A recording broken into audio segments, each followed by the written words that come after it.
I have a friend named Morgan, and he just got engaged a bit ago to his beautiful fiancée, Laura.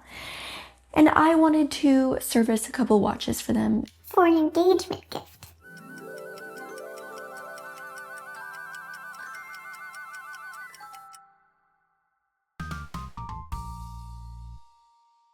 So today I have a men's Elgin and a ladies' Elgin. His runs pretty bad though. It does need a bump and amplitude and it needs to be regulated. The ladies' Elgin is running, well, it's not. I'm gonna start off with the ladies' one. It is overwound, perhaps. Doesn't work at all. So I'm gonna jump into it and see if I can fix this for her. Let us go. Let us do it. Off comes the back. I am not naive enough to think that this watch doesn't need much and just needs a cleaning and an oiling. I assume there's something wrong with it. So I might not be able to finish this project today, but I'm going to try. Oh, that is such a good sign. Wow, this has like no jewels? 1 jewel? Oh dear.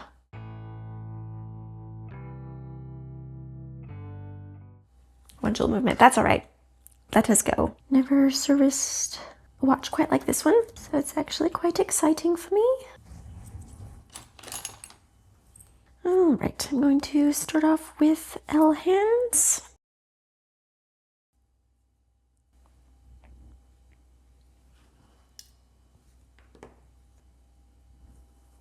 Oh, I see. Okay, this one's a little different. Okay, the dial's on right there with these little screws.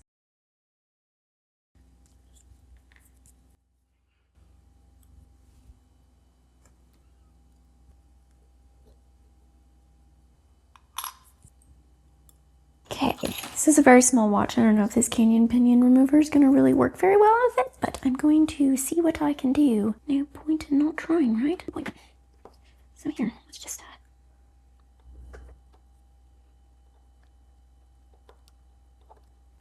okay, well, it is actually not on there tight at all. There you go. Let's see where this takes us. Because it is a 2 jewel movement, I'm a little bit more hesitant going into this. 2 jewel movements are more finicky and there's more wear on them, so they're harder to fix. Need to sharpen it. Okay, actually, if you wouldn't mind excusing this camera in the way, I need it to be closer so everybody can see a little bit better.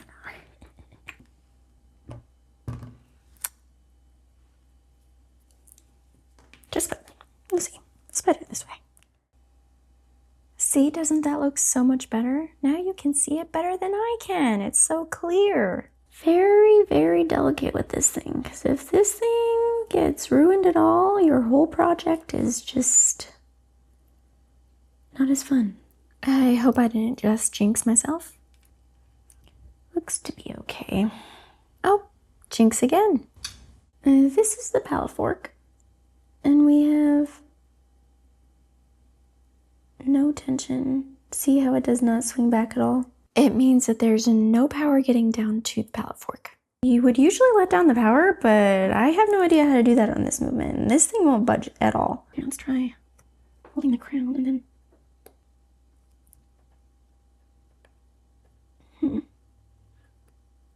I don't know. And I feel bad I'm gonna do this, but this is what I'm gonna do. I need to do some maintenance on my screwdrivers. They need to be sharpened and evened out. Same with my tweezers. I'm gonna have to do that here soon. Okay. Hold thy breaths. Let's see what happens when we take out the palette fork. Oh gosh, it is. It's totally gonna do something. Yeah. I hate that. I don't like that. It is taking so long to unwind, and then it'll stop and it'll go again. And I think Maybe it's really dirty. I have no idea how that click works. Now, if you're new to my channel, you'll want to know that I am a beginner and an amateur still. This channel is all about my journey on learning watch repair. I get a lot of people asking for advice on certain things. A few of them are what tools should you start out with. I would like to recommend the Sutcliffe Hansen tools. They're very good. They have a great quality, and there's nothing worse than starting out in this hobby with a bad pair of tweezers. So I would recommend them. People also ask me if I have gone to school. I have not gone to school, but I have taken Mark Lovick's classes. He's a watch repairman that has been doing watch repair for a very long time, and his classes are great. They really taught me a lot. I think that it's gunked up and dirty for sure. I mean, look at that. It's stuck on there. Another thing is, I feel like you kind of need a support system while you're doing this, and sometimes there's questions that cannot be answered digging online. So one of my favorite places to go for questions that I have a hard time answering is a Facebook group called Amateur Watchmaking. Sure, there's a lot of amateurs on there, but there are so many experts, and a lot of them are very nice and want to help. Ooh.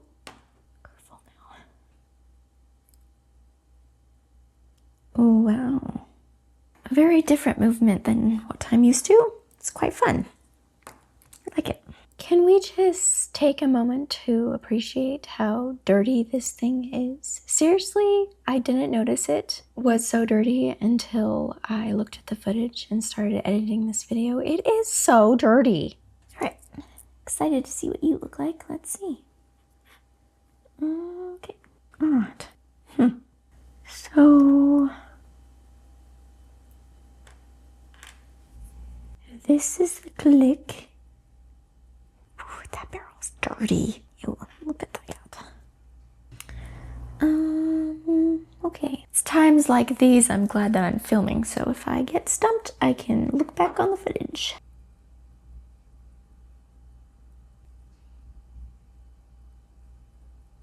I'm scared something's gonna come jumping out. Huh.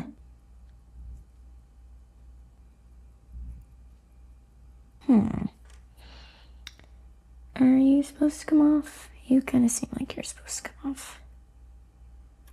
Yep. Wow, that's so dirty. Ugh. This poor watch. I dare say it needs me.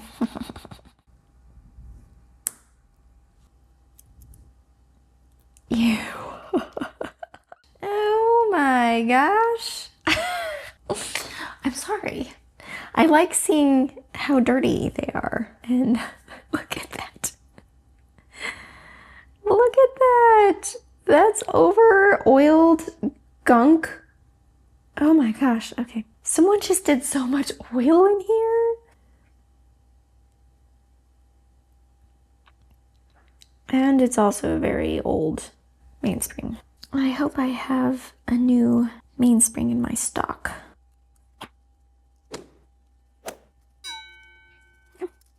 Wow. That poor thing. Look at that. No wonder this thing wasn't working. If I looked like that, I wouldn't be working either. Okay, put these ridiculously dirty pieces over to the side here. Look at how dirty my gloves are. Ew, so gross. Go to the other side so we can get the keyless works going. It's a fun service for me so far. Oh, I keep saying that and then I think I'm jinxing myself, but also, what's the point of not saying that you're having fun when you are having fun? Because honestly, this is fun for me. Ew. The tweezers were so dirty that I had to stop multiple times and clean them on Rodico because they were disgusting. I don't know why, I just love the keyless works. It was the part of the movement that took me the longest to understand and to get right, and I love it now. A lot of people ask me if it's hard remembering where the pieces go, and I would have to say no, it is not hard. As long as you know what each piece does, it's actually very easy to remember where they go. Now, learning that is a whole other story. There's a lot of pieces.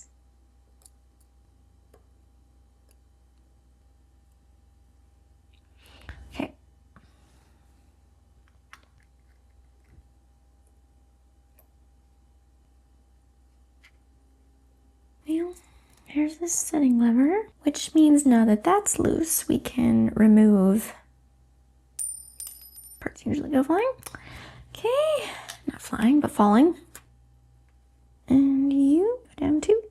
Boop.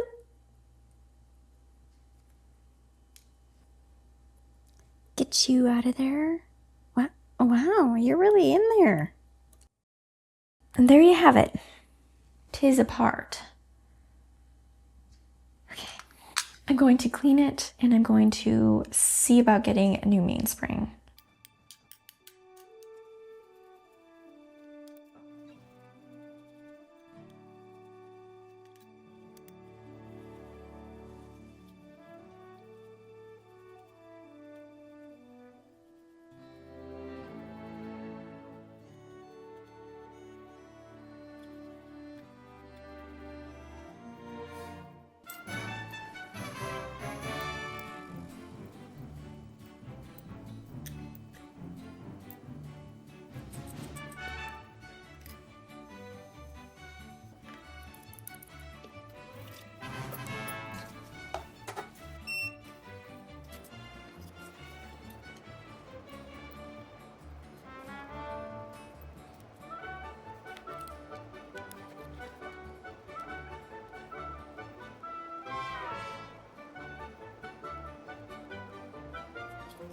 Really excited to get this thing back together.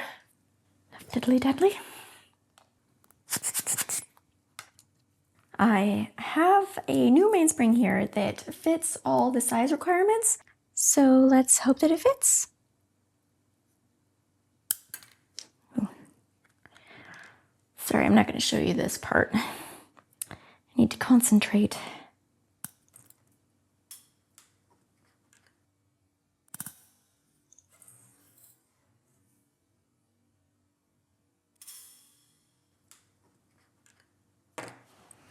Dang it. Of course I forgot to vacuum. Where did you go?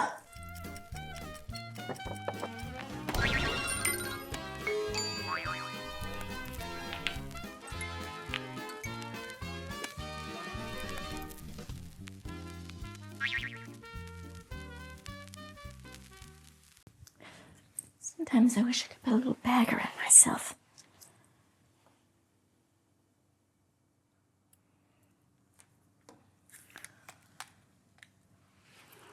Way longer than I'd like to admit. We're not going to talk about that. No, we're not going to talk about that. Wouldn't it be funny if I put it in the wrong way? Just kidding. That would not be funny. Okay. I'm always scared to over oil. I saw this wonderful video that Mike did over on My Retro Watches about over oiling and what it does to your movement. Now, I feel like there's gotta be some kind of grease between these.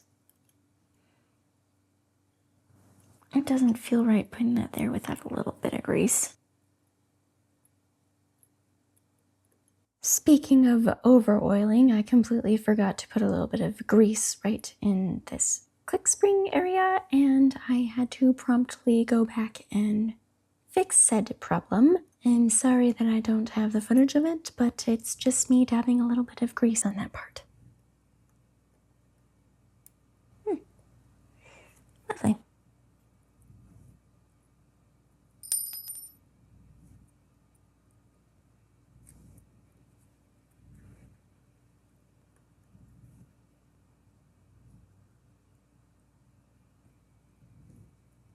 I don't know. It feels right. It may have felt right at the time, but I did end up going back and putting a little bit of grease there in a couple little areas. It is metal on metal, and I ultimately decided it needed something a little bit more protective there.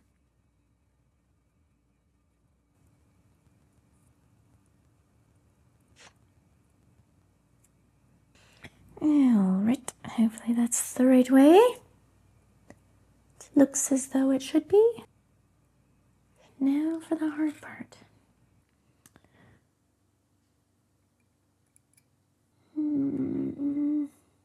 Are we all in our pivots?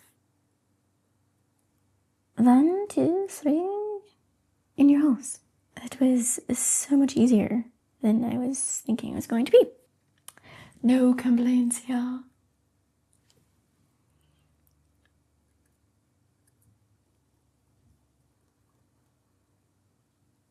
It's like all these pivots just want to go into their holes. Probably because they're all worn and loose. We're just going to... Oh, wait, did you see that? Hold on, let's freeze. Okay, I'm not sure if anyone just saw that, but I sure did. Let's rewind. There. See that?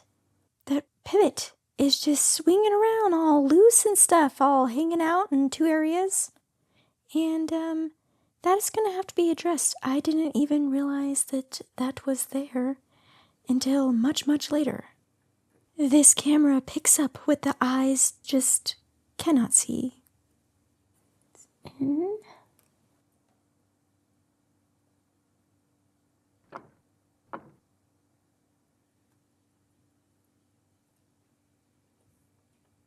Oh, yes, now I've seen what I've done. Something wrong! Ugh.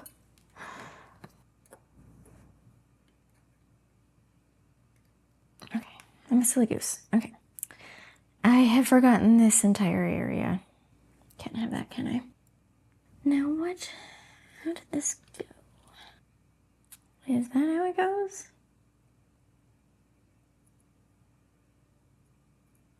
That all looks right. So this watch is around 100 years old. I think it's more like close to like 90, maybe a little less, maybe a little bit more. But it's a pretty old watch. It being a 2-jewel movement, there is going to be a lot of wear on a lot of these pieces, and I'm going to try and just be realistic with myself that I might not be able to get it working 100%, but I'm going to try my hardest because I've had this watch for maybe about 1.5 years now. When I bought it, I did not know it was broken, but that did not stop me from keeping it because I had a dream that someday I would hopefully be able to service it. And here I am, 1.5 years later, trying to service it, and also trying to not put high expectations on it either. But I want to try my hardest, and I really hope that Laura, provided if I can fix it, will like the watch as much as I do. And why, you ask, is this watch less likely to run good than something with more jewels? Well, because it was a watch made with cutting costs in mind. Less jewels, less labor, less parts, faster assembly. These kind of watches were meant to be wound, tell time, and discarded and replaced when they stopped working. A little bit here and there and there and here. Well, we've seen what over-oiling can do. You know, these watches were time indicators, not precision machines. Although this watch, I hope, will not be a machine, but a survivor, pushing through another few years and seeing just a few more adventures. Now, why did they make you so hard to get in?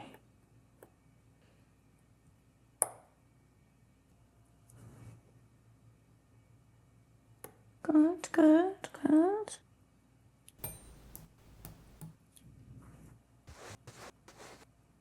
I love my sound effects. I crack up while I'm making them. It's fun for me. And yes, it does take a long time. Now, in my last video, I found out that a lot of you don't like them. There was quite a bit of hate, actually. Of course, this was a mixed opinion thing, and some people really did like it. But I can admit that maybe I got carried away with them. I'm going to tell you right here and right now, I love my sound effects. They bring me joy, so I am not going to take them out completely, but I'm probably going to have a bit less going forward. Here's the moment I've been waiting for. Let's see if we have any power. Okay, here's the moment of truth, people. Okay. It's jumping. This simple service ended up taking me all day. Let's go ahead and put it in a balance wheel.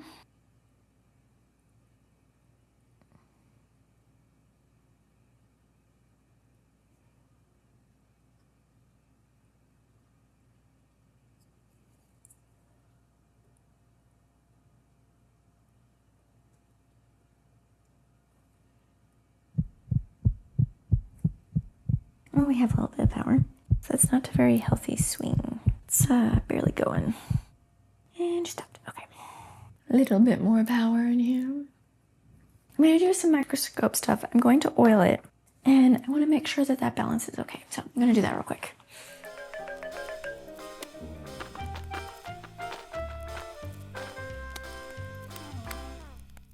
I hope you guys are ready for all the problems that you're going to see under this microscope, and all the ones I create as well.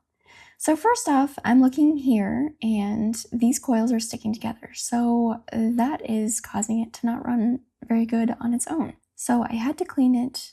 You can see me drying off the one dip, and now the coils are not sticking together, so it's nice and clean. So now it's running a little bit better, but still not good enough. We have to oil. So let's drop some oil in here. I was very unsure of how much oil to drop in here. I kind of treated it like it was a jewel movement, and it is not. These are brushed bushings. So I'm unsure if it was too much oil, but I really tried to go light on it, and this is what the result was. I hope it's okay. Okay, let's test it now and see. Yes, that's not working very good. So let's adjust the rate and see what happens. And this is what happened. I don't know if you can see this here, but the regulator pins were too tight and grabbed onto the hairspring and bent it out of place. So I'm just going to go and take this apart real quick. I've got to clean this jewel no matter what, so I'm going to do that. It's a very delicate process of taking out these itty bitty screws and popping out this jewel, which is friction fit, like it's very tight in there. It's very dirty. So I cleaned it up best I could with some one dip and scrubbed it here with some pegwood. We got it looking pretty shiny, dropped some oil in there and put it back together. It kind of holds itself together, and then you just kind of try and line up. You can see the little divots there where the screws go, and then you very, very gently push it in, because you can't displace that oil by moving around too much. So I got that all in there, got my screws plugged back in, and it actually went pretty smooth. I was not upset with how this went. Nothing went flying, and we're back together here. This is me just checking the hairspring to see if it's okay and putting it back on. You gotta get your stud in there, and it can be a delicate process. It's back in those pins. It seems like it's doing okay. Let's go and get this bottom one, which I'm not going to make you have to watch that since we've already seen the whole process. Okay, tried adjusting it again, and those pins are just too tight, and now I cannot get the hairspring out. You can see here, I'm really trying to delicately take it out, and it doesn't go so well. I had to literally rip it out, and it is really messed up. So I try to fix it as best as I can here. I'm going at it. It's going good. Everything seems to be pretty smooth. So you see me right here trying to open up those pins a little bit, just very, very slightly so it doesn't grab onto them again. And I put it back together, and it's running kind of okay, but then I realized right down here, look at that wiggling around in there. There is too much side shake. So I ordered a new one. But that one didn't fit because it would go one way and I could not move it the other way. It was too stiff. So what did I do? I had ordered two. I'm glad I did because that one fit just fine. So perfect. A lot less side shake there. Now here's the new balance wheel. I got it cleaned up and the beat error is all over the place. So I'm trying to adjust the beat error here, and I did it so many times that eventually I stabbed the hairspring. So here I am, taking it off to investigate the extent of the damage that I have caused now to this poor brand new hairspring. It was not bent before. So here I am examining it. And you can see that that little collet there is not completely flat with the rest of the hairspring. it is bent. It is moving the wrong way. And I get very heartbroken. But you know what? I've done enough hairspring work now. I cannot give up. I'm not going to order another movement. So here I am trying to fix that little hairspring and get it back into flat, which I have not been able to do yet. I'm pretty good with getting things back into round, but flat is something that eludes me. So let's see what happens.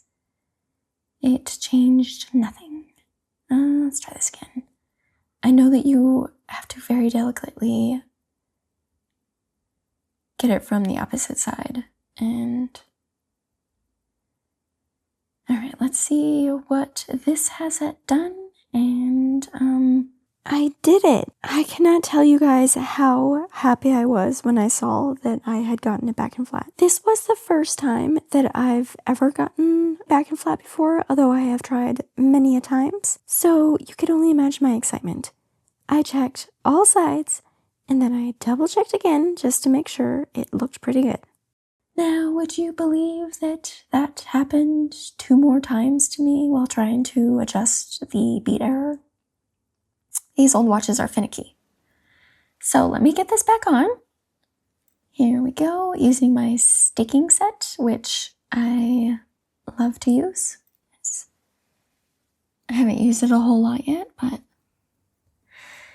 this is something. This is a new way that I have found to put the balance wheel all back together.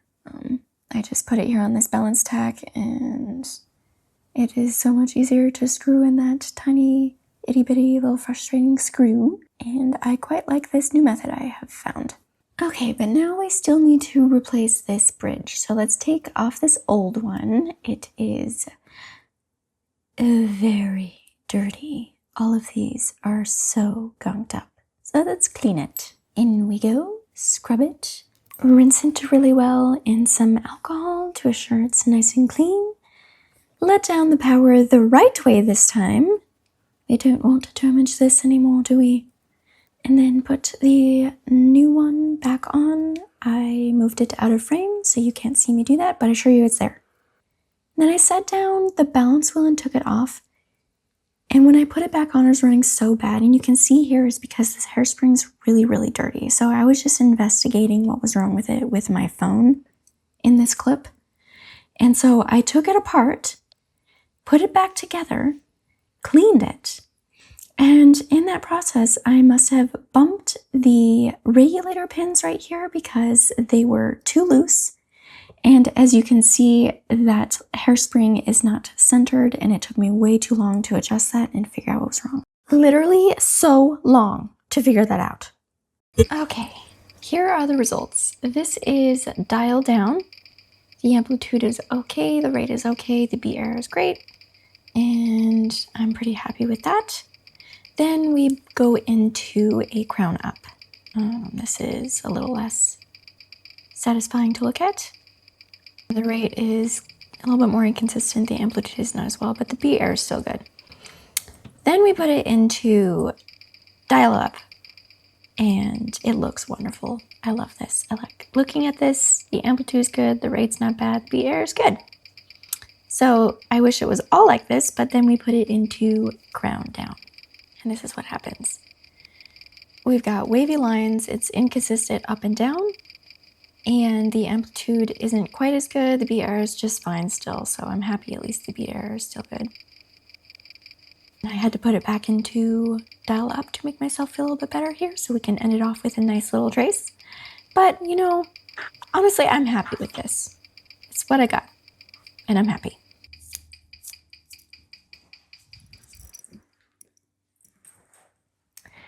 Okay, if you've made it through all of my microscope stuff, I'm so sorry there was a lot of it. Thank you for coming this far with me.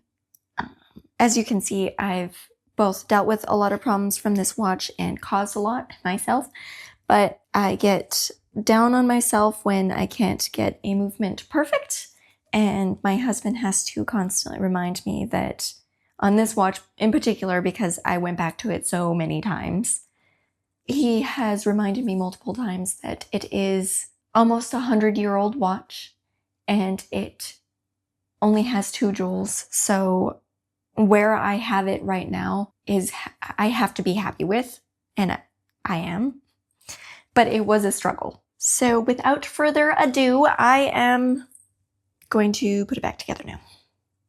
See there? Scratches.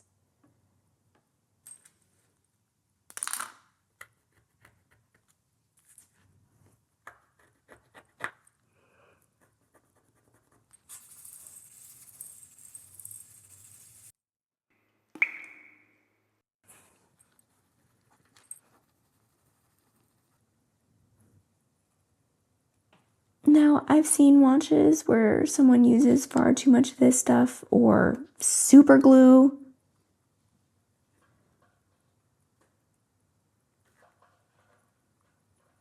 And I can understand why it's a hard thing to get right.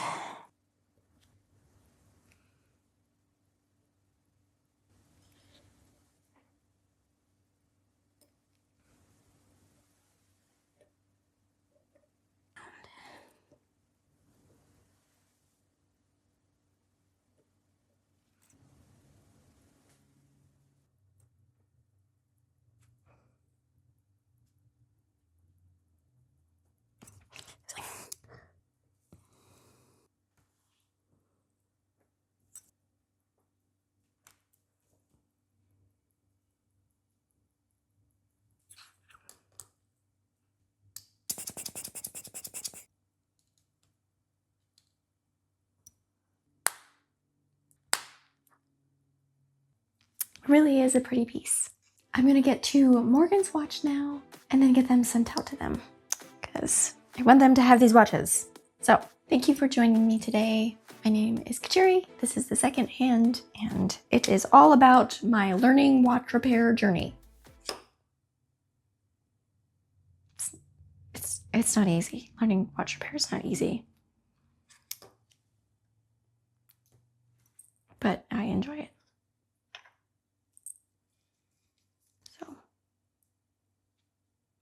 So that's all I have to say.